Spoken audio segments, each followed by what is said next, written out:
नमस्कार, Rajesh sir classes में आपका स्वागत है। धातु तथा अधातु में अंतर। इस वीडियो में आप जानेंगे धातु तथा अधातु में क्या अंतर होता है, difference between metal and non metal. तो देखिए, पहला अंतर, सभी धातुएं ठोस अवस्था में पाई जाती हैं। सभी धातुएं ठोस अवस्था में पाई जाती, केवल मरकरी पारा द्रव अवस्था में पाई जाती है। केवल मरकरी, जिसका संकेत Hg होता है, द्रव अवस्था में पाई जाती है कमरे के ताप पर। अधातुएं ठोस, द्रव तथा गैस तीनों अवस्था में पाई जाती हैं। अधातुएं जो होती हैं ठोस, द्रव तथा गैस तीनों अवस्था में पाई जाती हैं, जैसे सल्फर ठोस, ब्रोमीन द्रव तथा ऑक्सीजन गैस अवस्था में पाई जाती है।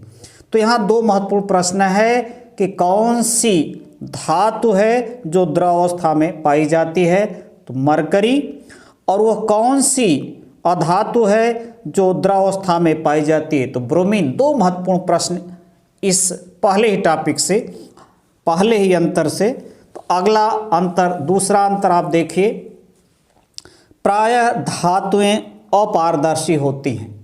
धातुएं क्या होती हैं? अपारदर्शी, यानी धातुओं से हम इस पार से उस पार नहीं देख सकते। जैसे कोई लोहे का चद्दर है या चांदी का चद्दर है, सोने का चद्दर है, तो हम इस पार से उस पार नहीं देख सकते। अधातुएं पारदर्शी, अपारदर्शी तथा पारभासी होती हैं। अधातुएं क्या होती हैं? पारदर्शी, इस पार से उस पार हम देख सकते हैं। अपारदर्शी भी होते हैं, पारभासी भी होती है। जो पारदर्शी अपारदर्शी दोनों होती हैं, यानी दोनों के बीच की होती हैं। अब अगला अंतर आप देखें, तीसरा अंतर जो महत्वपूर्ण अंतर है, धातुएं आघात वर्धनी होती हैं, अर्थात पीटने पर उनके पृष्ठीय क्षेत्रफल में वृद्धि होती। और धातुएं क्या होती? आघात वर्धनी होती हैं, यानी यदि हथौड़े से पीटते हैं हम तो उनका पृष्ठीय क्षेत्रफल बढ़ता है। तन्यता होती है, इसे तार भी बनाए जा सकते हैं। ये भंगुर नहीं होते हैं, यानी पीटने पर टूटते नहीं। अधातुएं आघात वर्धनी नहीं होती हैं। अधातुएं आघात वर्धनी नहीं होती, यानी आघात को सह नहीं सकती हैं, यानी ये क्षण भंगुर होती हैं, सारी भंगुर होती हैं, यानी पीटने पर छोटे छोटे कणों में टूट जाती हैं। इनसे तार नहीं बनाया जा सकता है। अगला महत्वपूर्ण अंतर है चौथा, धातुओं में एक विशेष चमक पाई जाती है, जिसे धात्विक चमक कहते हैं। धातुओं में क्या होता है? एक विशेष चमक पाई जाती है, जिसे हम धात्विक चमक कहते हैं। जैसे सोना है, चांदी है, एक विशेष चमक होती है इन सब में है। हीरा को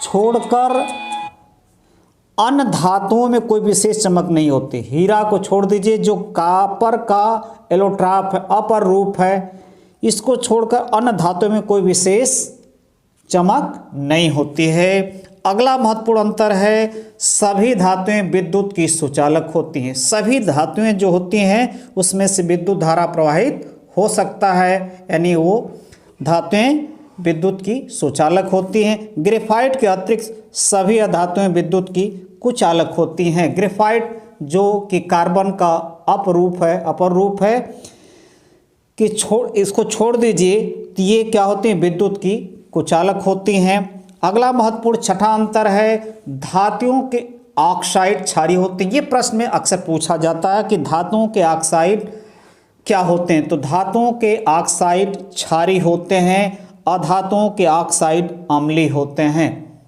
अधातुओं के ऑक्साइड क्या होते हैं? अम्लीय होते हैं। अब अगला और अंतिम अंतर, धातुएं धन विद्युतीय होती हैं। धातुएं क्या होती हैं? धन विद्युतीय होती हैं, यानी इनका जो गुण होता है, यह ऋण त्याग कर धन बनने का होता है। इस कारण विद्युत अपघटन करने पर कैथोड पर एकत्र होती हैं। यदि इनका विद्युत अपघटन किया जाएगा तो ये कैथोड पर, यानी ऋणोद पर एकत्र होती है। अधातुएं ऋण विद्युतीय होती हैं, यानी यह इलेक्ट्रॉन को ग्रहण कर लेती हैं और ऋण बन जाती है, ऋणात्मक हो जाती है। विद्युत अपघटन करने पर एनोड पर एकत्र होती हैं, और इनका विद्युत अपघटन करने पर ये एनोड पर एकत्र होती हैं। नमस्कार।